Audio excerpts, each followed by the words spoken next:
एषसुरासुरमणुसिन्धवन्दितं घोदघायिकममलं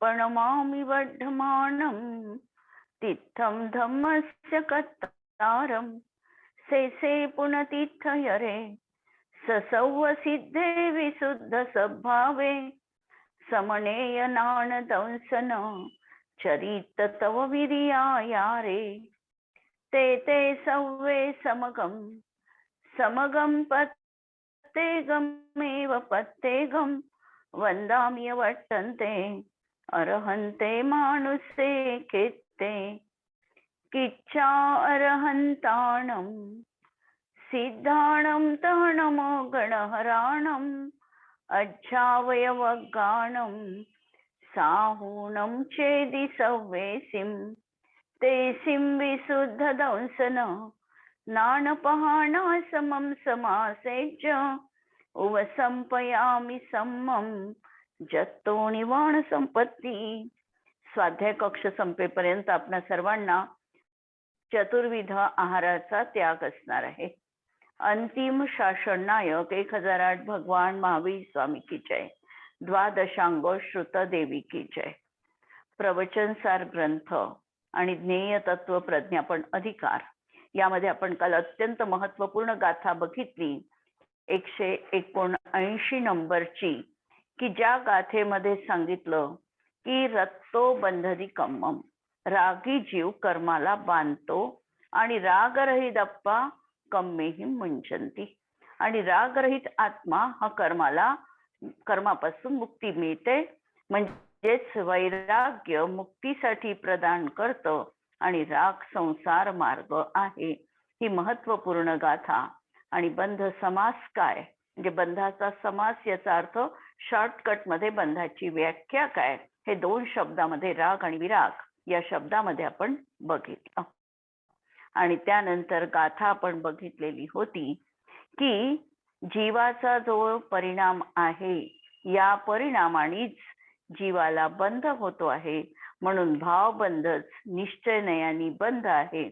आणि बंधाचे प्रकार सांगत असताना त्याच्यामध्ये शुभ परिणाम अशुभ परिणाम अशा प्रकारच्या परिणामांनी कर्माचा बंध होतो आहे. ही काल गाथा आपण 180 नंबरची पाहिली. आणि आता 81 नंबरची गाथा आपल्याला बघायची आहे. आणि या 2 गाथेनंतर आम्ही दोन्ही गाथांचं समालोचन एकत्रित बघणार आहे. आता या गाथेमध्ये, येणाऱ्या गाथेमध्ये, हा जो आमचा विशिष्ट परिणाम आहे हा शुभ किंवा अशुभ रूपाचा आहे. या विशिष्ट रूप परिणामाने पुण्याचा किंवा पापाचा बंध होतो, म्हणून या परिणामाला पुण्य किंवा पाप असं म्हटलं जातं. आणि जो अविशिष्ट परिणाम आहे याला मुक्तीचं कारण म्हटलेलं आहे. आता विशिष्ट परिणाम आणि अविशिष्ट परिणाम कोणता हे टीकेमध्ये आचार्य स्वयं उलगडणार आहे. पहिल्यांदा आपण गाथा बघू 181 नंबरची.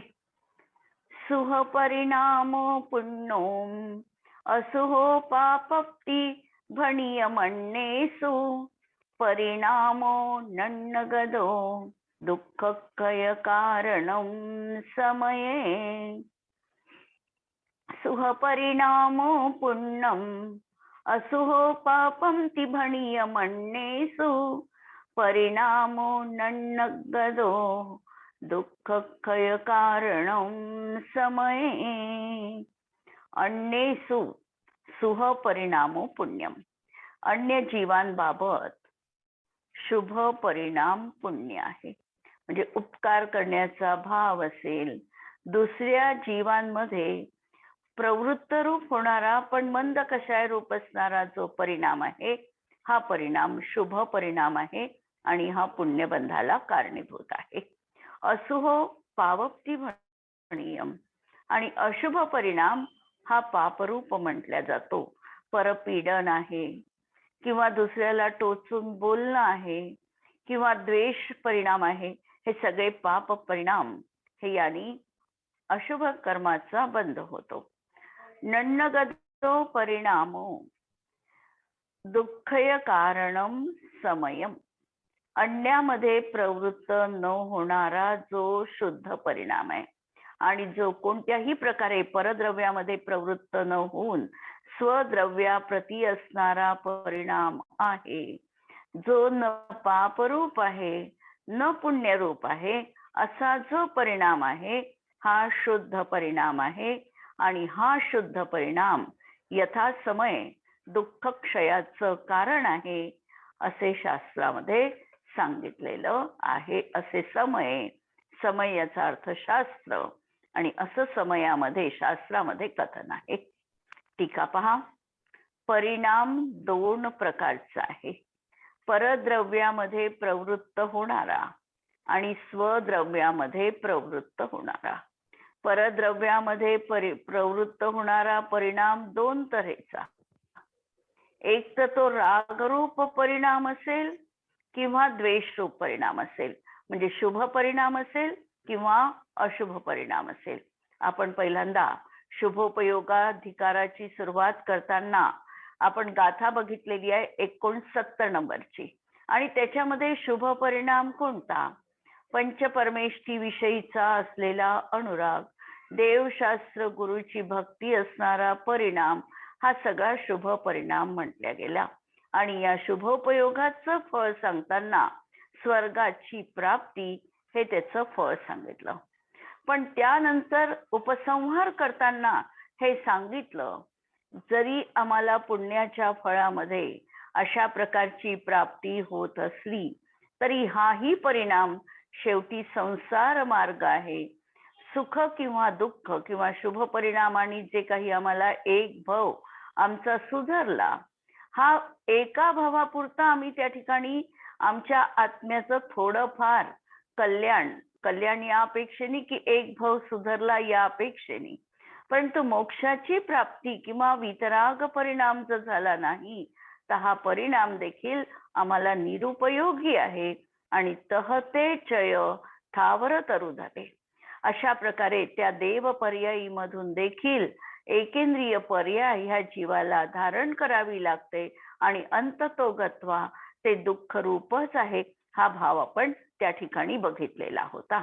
आता या ठिकाणी आचार्य सांगतात की हा परद्रव्यामध्ये प्रवृत्त होणारा परिणाम एक तर शुभ असेल किंवा अशुभ असेल, आणि स्वद्रव्यामध्ये प्रवृत्त होणारा परिणाम हा निरंतर कोणत्याही पारड्याकडे न झुकला असल्यामुळे, स्व आत्मस्थित असल्यामुळे हा परिणाम शुद्ध परिणाम असणार आहे.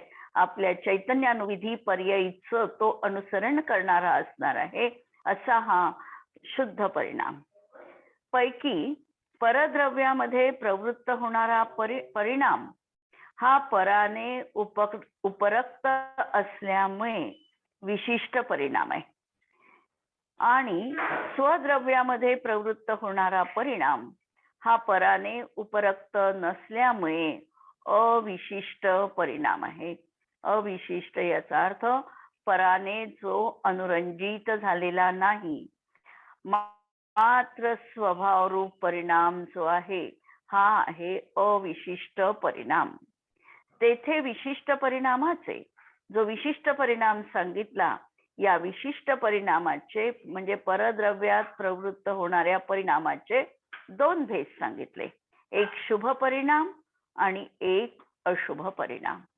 जो शुभ योगामध्ये लागलेला, शुभ उपयोगामध्ये लागलेला परिणाम आहे हा शुभ उपयोग आहे, आणि याच्यामुळे जीवाला शुभ आयु, शुभ नाम, शुभ गोत्र, शुभ वेदनीय कर्माचा बंध होणार आहे. शुभ कर्माचा बंध होणार आहे असं म्हणत असताना आमचा जो शुभ परिणाम होतो आहे, हा परिणाम देखील त्याही समयामध्ये केवळ पुण्यबंधालाच कारणीभूत आहे असं नाही. जो आमचा शुभ परिणाम दिसतो आहे हा परिणाम मंद परिणाम पूर्वक असेल आणि मिथ्यात्व सहित असेल तर तो 8ही कर्माचं किंवा आयु सोडून बाकी 7 कर्मांना बांधतो आहेच. नुसतं पुण्य आलं असं कधीही जीवाचं होत नाही संसार अवस्थेमध्ये. फक्त ते वितराग दशा झाल्यानंतरच साता वेदनीयाचा म्हणजे पुण्याचाच केवळ आश्रव होतोय. पण तोपर्यंत जोपर्यंत सांप्रदाय आहे म्हणजे कषाय आहे तोपर्यंत जीवाला या घाती कर्मांचा आश्रव बंद होतोच. आणि घाती कर्मामधल्या सगळ्याच्या सगळ्या 47 ही प्रकृती पाप प्रकृती आहे. म्हणून आमचा जरी हा असा पंचपरमेष्ठीमध्ये अनुराग असला, भक्ती करण्याचा परिणाम असला, त्यामध्ये आम्ही लीन झालो तरी देखील आम्हाला जीवनामध्ये केवळ शुभ कर्माचा आश्रव होत नाही. त्यासोबत ज्ञानावरण, दर्शनावरण, मोहनीय अंतराय या घाती कर्मांचा आश्रव होतोच होतो. मग याला काय पुण्य म्हटलं? तर पुण्य प्रकृती आहे त्या पुण्य प्रकृतीमध्ये स्थितीबंध आणि अनुभाग बंध हा जास्त पडतो. या अपेक्षेने त्याला शुभ परिणामांनी पुण्यबंध होतो अशा प्रकारचं कथन आहे. पण याचा एकांत केवळ शुभकर्माचाच बंद होतो हा कधीही लावायचा नाही. कर्मकांड याला इजाजत देत नाही. कर्मकांड प्रत्येक परिणामांची शहानिशा करतो आणि जीवाचा परिणाम अशा प्रकारचा असेल तर त्याला किती कर्मांचा आश्रव होतो हे अगदी गणितीय भाषेमध्ये काटेकोरपणे आचार्यांनी विशद केलेला आहे. हा जो म्हणून या ठिकाणी जरी म्हटलं त्यापैकी पुण्यरूप पुद्गल प्रकृतीच्या बंधाला कारण असल्यामुळे होऊ लागलेला आहे पुण्य प्रकृतीचा आश्रव आणि म्हणून तो परिणाम त्या ठिकाणी शुभ परिणाम पुण्य आहे. पुण्यबंधाचं कारण आहे म्हणून त्या परिणामाला पुण्य म्हटलं. आणि पापरूप पुद्गल प्रकृतीच्या बंधाला कारण असल्यामुळे अशुभ परिणाम पाप आहे. अशुभ परिणामाला पाप म्हटलं.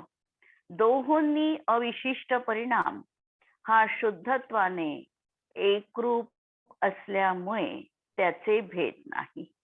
आता अविशिष्ट परिणाम म्हणजे जीवाचा शुद्ध परिणाम, ज्ञान दर्शन चेतना गुणांनी संयुक्त असणारा परिणाम, त्रिकाली ध्रुवाचा अवलंबन घेतल्यामुळे पर्यायी मध्ये प्रगट असणारा शुद्ध भाव. हा जो भाव आहे हा एकरूप आहे आणि त्यामुळे त्याचे भेद नाहीत. तो यथाकाल संसार दुःखास कारणभूत अशा कर्मपुद्गलाच्या क्षयास कारण असल्यामुळे कर्मपुद्गलाचा क्षयात्मक मोक्ष आहे. आणि हा जो परिणाम आहे हा परिणाम मुक्तीसाठी कारणीभूत असणारा आहे. म्हणून या शुद्धोपयोगाला मोक्ष म्हटलं. म्हणजे कारणामध्ये कार्याचा उपचार करून तशा प्रकारचं कथन केलं. जसं पाप आणि पुण्यामध्ये त्या परिणामाने पाप बंद होतो आहे हे बघून त्या परिणामालाच पाप म्हटलं किंवा त्या परिणामालाच पुण्य म्हटलं. त्याप्रमाणे शुद्धोपयोगामुळे मुक्तीची प्राप्ती होते आहे हे पाहून त्या शुद्धोपयोगाला मोक्ष म्हटलं. कारणामध्ये कार्याचा उपचार करून अशा प्रकारचं कथन केलं. परामध्ये प्रवृत्त होणारा शुभ परिणाम हे पुण्यबंधाचं कारण आहे. म्हणून कारणामध्ये कार्याचा उपचार करून त्यालाच पुण्य म्हटलं आहे. परामध्ये प्रवृत्त होणारा अशुभ परिणाम हा पापबंधाला कारण आहे. म्हणून अशुभ परिणाम पाप आहे. परापासून निवृत्त होऊन स्वमध्ये प्रवृत्त होणारा शुद्ध परिणाम हा कषाय विरहित असल्यामुळे बंधाचे कारण नाही. साक्षात अबंध अवस्था 11 पासून पुढच्या गुणस्थानामध्ये तोपर्यंत तरतम रूपानी बंध प्रक्रिया सुरूच आहे. एवढंच नव्हे तर 10व्या गुणस्थानामध्ये सूक्ष्म लोभाचा उदय आहे. म्हणजे मोहनीय कर्माचा अत्यंत सूक्ष्म मंद उदय त्या ठिकाणी आहे.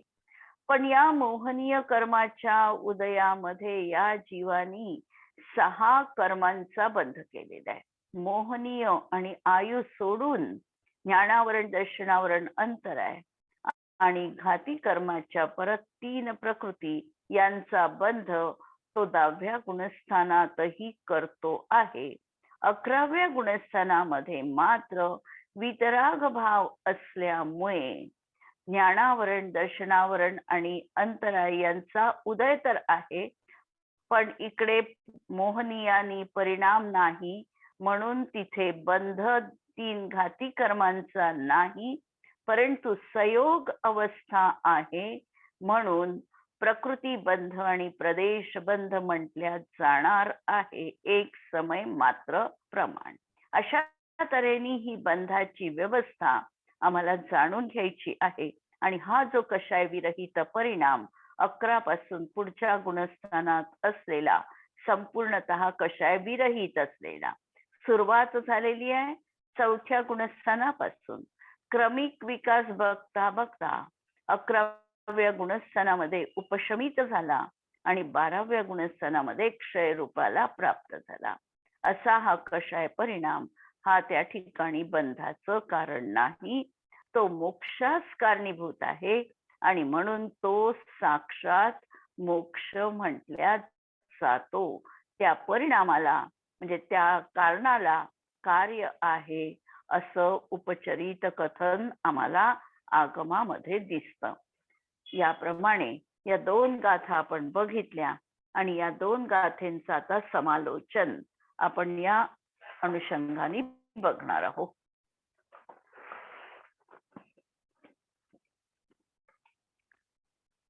जी आपण पहिली गाथा पाहिली 180 नंबरची, या गाथेमध्ये भाव बंधच निश्चयाने बंध आहे हे सांगितलं आणि 81 गाथेमध्ये द्रव्यबंधाचा हेतुभूत परिणाम शुभ आणि अशुभ अशा 2 प्रकारचा असतो आणि शुद्ध परिणाम हा मोक्षासाठी कारणीभूत आहे हे स्पष्ट करतात. द्रव्यबंधाचं कारण विशिष्ट परिणाम आहे. विशिष्ट शब्दाला या ठिकाणी परामध्ये प्रवृत्त होणारा परिणाम. मोह, राग, द्वेष यांच्यामुळे परिणामामध्ये विशिष्टता येते. तो परिणाम शुभ आणि अशुभामुळे 2 प्रकारचा आहे. मोह म्हणजे मिथ्यात्व आणि द्वेष भाव अशुभ भाव आहे आणि राग मात्र शुभ आणि अशुभ दोन्ही प्रकारचा आहे. विशुद्धी रूप परिणाम हा शुभ आहे, तर संक्लेश रूप परिणाम अशुभ आहे. या ठिकाणी विशुद्धी याचा अर्थ शुद्धता नाही, विशुद्धी याचा अर्थ शुभ परिणाम म्हणजे कषाय रूप असणारा परिणाम. शुभ परिणाम पुण्य आहे आणि अशुभ परिणाम पाप आहे, तर शुद्ध परिणाम धर्म आहे. कर्मक्षयाचं तो कारण आहे, म्हणून कारणावर कार्याचा उपचार करून वितराग परिणामांनाच मोक्ष म्हटलं आहे. परिणाम 2 प्रकारचे आहे, काही परद्रव्य प्रवृत्त आहे तर काही परिणाम स्वद्रव्य प्रवृत्त आहे. परद्रव्याशी संलग्न परिणाम विशिष्ट परिणाम म्हटल्या जातो. स्वप्रवृत्त परिणाम अविशिष्ट म्हटल्या जाणार आहे. विशिष्ट परिणामाचे 2 भेद आहेत. एक शुभ परिणाम ज्याला पुण्यभाव म्हटलं, कारण त्याने पुण्यरूप पुद्गल बंध होतो, आणि अशुभ परिणाम ज्याला पाप भाव म्हटलं, त्यामुळे पापरूप पुद्गल कर्माचा बंध होतो.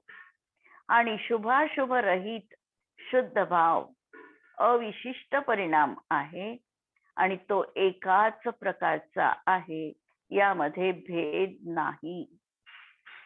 हा परिणाम संसाराला कारण असणाऱ्या कर्मपुद्गलाच्या क्षयाचं कारण आहे.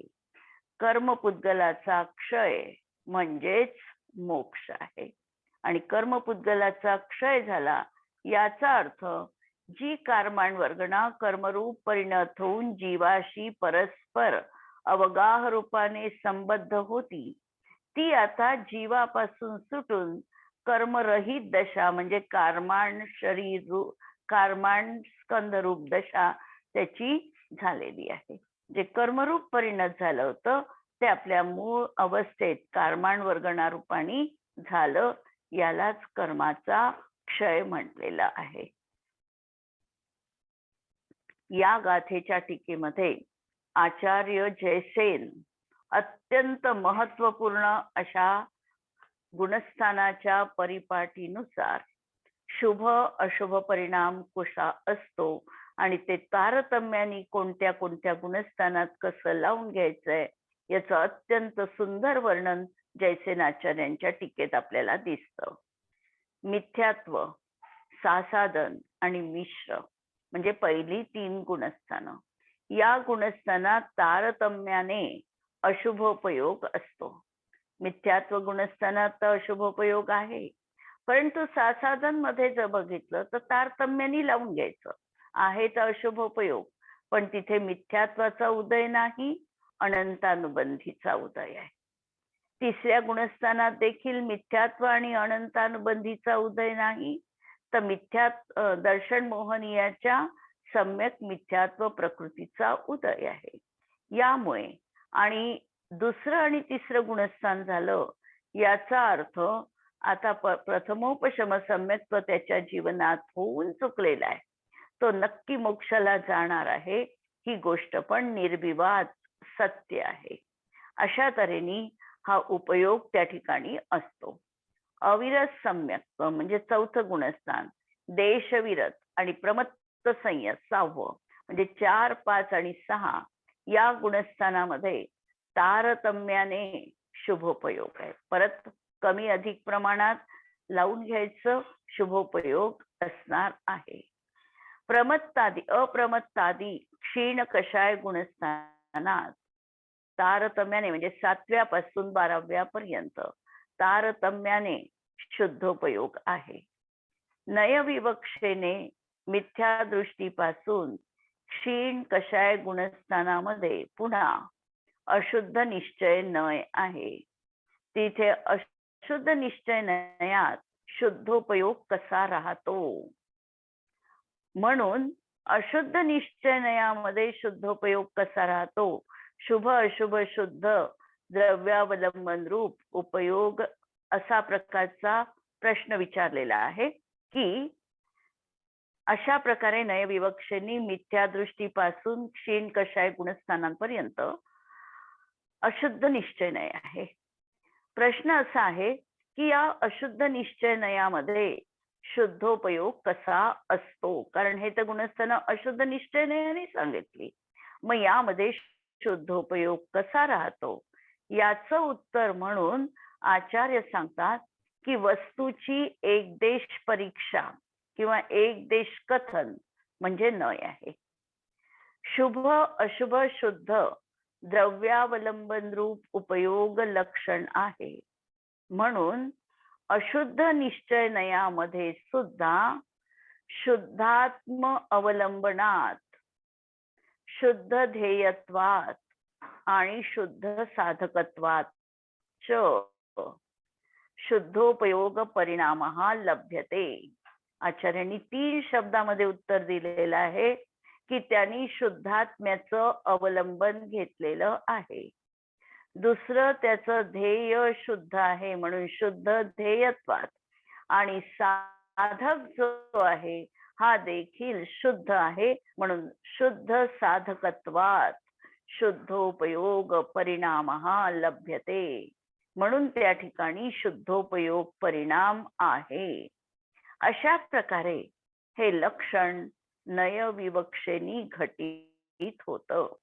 म्हणजे 4थ्या पासून जर आम्ही 12व्या पर्यंत ही गुणस्थानाची अशुद्ध अवस्था बघितली किंवा यदा कदाचित पहिल्या गुणस्थानातही जर आम्ही त्या ठिकाणी अशुद्ध अवस्था बघितली आणि या दृष्टीतून विचार केला की त्यांनी शुद्धात्म्याचं अवलंबन घेतलेलं आहे, त्यामुळे तो शुद्ध त्याचं ध्येय त्यांनी निश्चित केलेलं आहे आणि तो शुद्धाची साधना करणारा आहे, आणि म्हणून अशुभोपयोगामध्ये देखील हा शुद्धोपयोग परिणाम आम्हाला प्राप्त होतो. जर त्रिकाली ध्रुव तत्वाकडे एखाद्याची दृष्टी केंद्रित झालेली आहे, म्हणजे त्यांनी ध्येय शुद्धाचं घेतलेलं आहे, अवलंबन शुद्धाचं आहे आणि साधकपणा देखील शुद्धत्वाचा आहे. जरी पर्यायीमध्ये अशुद्धता विद्यमान आहे, तरी त्या अशुद्धतेला गौण करून हे जे त्यांनी स्वतःच्या स्व आत्मतत्वाचं अवलंबन घेतलं, म्हणून तिथे शुद्धोपयोग प्राप्त होतो. अशा प्रकारे नयविवक्षेनी जर आम्ही कथन लावून घेतलं तर कुठेही एकमेव गडबड होत नाही. म्हणून रागादी विकल्प उपाधी रहित समाधी लक्षण रूप हा असा शुद्धोपयोग मुक्तीचं कारण आहे. शुद्धात्म द्रव्य लक्षणात ध्येयभूतात शुद्ध पारिणामिक भावात अभेद प्रधान द्रव्यार्थिक नयेन अभिन्न अपि भेद प्रधान पर्यायार्थिक नयेन भिन्न. हे वाक्य त्यांनी ठेवलेलं आहे की शुद्धात्म द्रव्य लक्षणात ध्येयभूतत्वात असं असलं, शुद्ध पारिणामिक भावात याच्यात अभेद नय प्रधान आहे, द्रव्यार्थिक नय प्रधान आहे आणि तो अभिन्न आहे, परंतु भेद प्रधान पर्यायार्थिक नयाच्या दृष्टीतून भेदता देखील दृष्टीगत होणार आहे. आणि एक देश निरावरण क्षायोपक्षमिक खंडज्ञान व्यक्त रूप आहे, तेच पारिणामिक आहे. सकलन आवरण रहित असल्यामुळे अखंड ज्ञान व्यक्तिरूप म्हणजे केवल ज्ञान हे साधी शांत रूपाने विनश्वर आहे. लक्षात घ्या शब्द, सकल आवरण रहित असल्यामुळे म्हणजे कोणत्याही प्रकारचा केवल ज्ञानावरण कर्माचं आवरण आता नाही, त्यामुळे हे अखंड ज्ञान व्यक्तिरूप म्हणजे केवल ज्ञान आणि त्याची व्यक्ती झाली म्हणजे केवल ज्ञानाची प्राप्ती झाली आणि हे केवल ज्ञान साधी शांत रूपाने विनश्वर आहे. कारण यामध्ये देखील पर्यायी होतात आहे, उत्पादे ध्रुवता दिसते आहे, या रूपाने ते साधी शांत आहे. तर केवल रूपाने अनादी अनंत रूपाने अविनश्वर आहे. जर एकांताने अभेद रूप मांडले तर घटाची उत्पत्ती असताना मृतपिंडाचा विनाश मानावा लागेल. ध्यान पर्यायची मोक्षात विनाश असताना ध्येयरूप परम पारिणामिक भावाचाही नाश मानावा लागेल. म्हणून शुद्ध पारिणामिक भाव ध्येय रूप आहे, ध्यान रूप नाही. कारण ध्यान एक पर्याय आहे आणि पर्याय प्रतिक्षण नष्ट होते आहे. या पर्यायीनी अवलंबन त्रिकाली पारिणामिक भावाचं घेतलं म्हणून तो ध्येयरूप भाव आहे, ध्यानरूप भाव नाही. अशा तऱ्हेने ही गोष्ट जयसेनाचार्यांनी अत्यंत सुंदर रीतीने आपल्याला प्रस्तुत केलेली आहे. याबद्दल वृंदावन कवी लिहितात, पंच परमेष्टि सुभक्ति आदि परिणाम जो प्रशस्त राग रूप जाको नाम पुण्य है त्याला पुण्य भाव म्हणा. जो शरीर इंद्रियादि परद्रव्य सो जवुन्न है. अन्य द्रव्य की प्रवृत्ति बिना वीतराग भाव. जो शरीर इंद्रियादी परद्रव्यांमध्ये प्रवृत्त होणारा परिणाम आहे तो अपुण्य आहे, पापरूप परिणाम आहे. आणि अन्य द्रव्याशिवाय स्व आत्मतत्वात उपयुक्त होणारा जो वितराग भाव आत्मिक दुसरो न और क्षुन्न मुन्न है.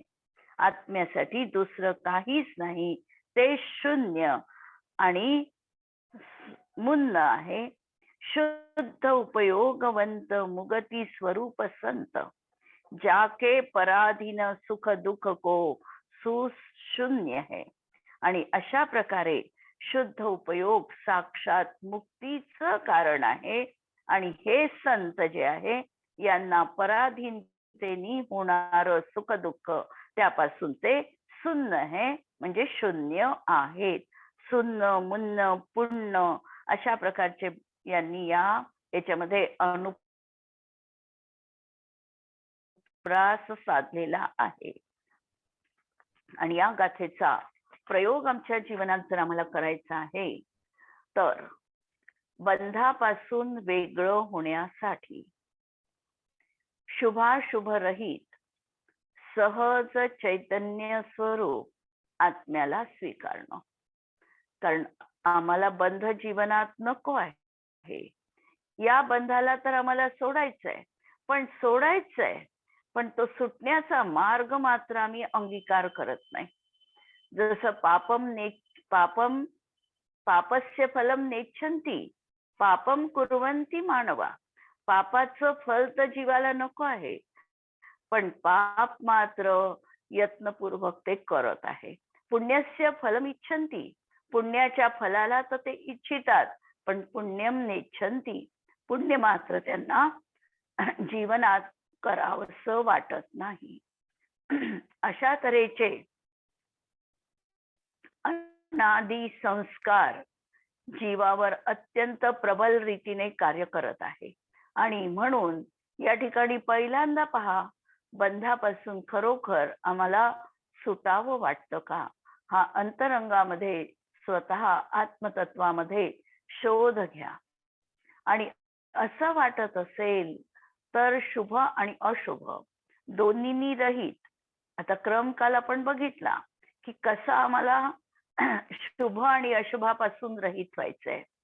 पहिल्यांदा तर जाणीवपूर्वक अशुभापासून निवृत्ती स्वीकारावी लागेल आणि त्यानंतर शुभ परिणामांपासून सहज निवृत्ती होणार हा भाव ठेवून सहज चैतन्य स्वरूप आत्म्याला आम्हाला स्वीकार करायचा आहे आणि अनुभवायचं आहे. बंध हेतुभूत शुभाशुभ परिणामांनी रहित होऊन अविशिष्ट सहज शुद्ध चैतन्य स्वभावाचा अंगीकार जीवनात आमच्या व्हायला पाहिजे. अशा प्रकारचा हा भाव या गाथेच्या अनुषंगाने आम्हाला अंतरंगामध्ये ठेवायचा आहे. आता यानंतर जीवा स्वद्रव्यामध्ये प्रवृत्ती आणि परद्रव्यापासून निवृत्ती हे आमचं लक्ष आहे की आम्हाला स्व आत्मतत्वामध्येच निरंतर प्रवृत्ती कशी राहील हा भाव आम्हाला बघायचा आहे. आणि परद्रव्यापासून सहज निवृत्ती आमच्या जीवनात यायला पाहिजे. हा जो मनुष्य भाव आम्हाला प्राप्त झालेला आहे, महत् प्रयासाने हा आम्हाला प्राप्त झालेला आहे. आणि त्यामधलं देखील आमचं कसं आयुष्य आहे, तर आमच्या आयुष्याचा जर आम्ही गणित मांडलं तर आमचं समजा 70 ते 80 वर्षाचं आयुष्य आम्ही कॅल्क्युलेट करू, तर याच्यामध्ये 40 वर्ष आमचे झोपेमध्ये व्यतीत होतात. या 40 वर्षामधल्या आयुष्यामधलं आमचं 20 वर्षाचं किंवा पहिलं बालपण आपलं जर बघितलं तर 15 वर्ष 12 वर्षाचं बालपण, की ज्या वेळेला आम्हाला आमच्या बालपणाच्या याच्यामध्ये आत्मतत्वाची ओळख करून घ्यावी वाटत नाही. त्यानंतर आम्ही विषयांमध्ये अनुरक्त होतो. नंतर आम्हाला परिणाम म्हणजे कसे परिणाम असतात, कधी रोग होतो, अजून काही अशुभ परिणाम असतात, क्लेश असतात. यामध्ये देखील आम्ही आत्म आराधना करू शकत नाही. आणि जो काही थोडा आमच्या जीवनामध्ये शेष भाग उरलेला आहे, तोही भाग जर आम्ही योग्य रीतीने त्याचा उपयोग केला नाही तर आम्ही आत्मतत्वाची उपलब्धी करून घेऊ शकणार नाही. म्हणून हा आम्हाला सातत्याने भाव जीवनात ठेवावा लागणार आहे. आत्मानुशासन मध्ये त्यांनी उसाच्या पेराचं उदाहरण दिलेलं आहे की हा जो आहे ऊस, या ऊसाचा खालचा भाग पण खाण्यासारखा नसतो, वरचा भाग पण खाण्यासारखा नसतो. कारण खाली काटे आहे आणि वर नीरस आहे. आणि त्याच्यामधले जे जॉईंट ज्याला आम्ही म्हणतो की कांडक आहे, तो कांडकाचा भाग देखील खाण्यायोग्य नाही. पण त्यांनी एक त्या ठिकाणी युक्ती सांगितली. तो कांडकाचा भाग जो आहे हा खाण्यायोग्य नाही, पण त्याचंच पुढे बेन बनून तो उगवला तर नवीन उसाची प्राप्ती होते. अशा तऱ्हेने जे निरुपयोगी आत्ता वाटतं आहे, त्याला संचित करून त्याचा योग्य उपयोग करून जशी उसाची फसल घेता येते, त्याप्रमाणे आमच्या जीवनामध्ये वाया घालविणारे हे जे क्षण आहे, या क्षणांना एकत्रित करून याचा उपयोग आम्हाला आत्मसाधनेसाठी करून घ्यायचा आहे. आत्मानुशासन मध्ये गुणभद्र आचार्यांनी ही प्रेरणा दिलेली आहे. याही ठिकाणी सांगतात की हे आम्हाला स्वद्रव्यामध्ये प्रवृत्ती आणि परद्रव्यापासून निवृत्ती ही अपेक्षित असेल तर स्वपरभेद प्रगट केला पाहिजे. आमची ही चौकट जी आहे ही नेमकी कशी आहे आणि परद्रव्य प्रवृत्त परिणाम कशा प्रकारचा आहे, ही विभाजन रेषा काटेकोरपणे आमच्या जीवनात आम्हाला अवतरित करायची आहे. उद्याला आपण ही गाथा बघू. आज या ठिकाणी थांबू. जिनवाणी के ज्ञान ते सूझे लोकालोक, सो जिनवाणी मस्तक नमो सदा देत हूँ घोक. नमो अरिहंताणम, नमो सिद्धाणम, नमो आयर्याणम, नमो उज्जायाणम, नमो लोये सवसाहून.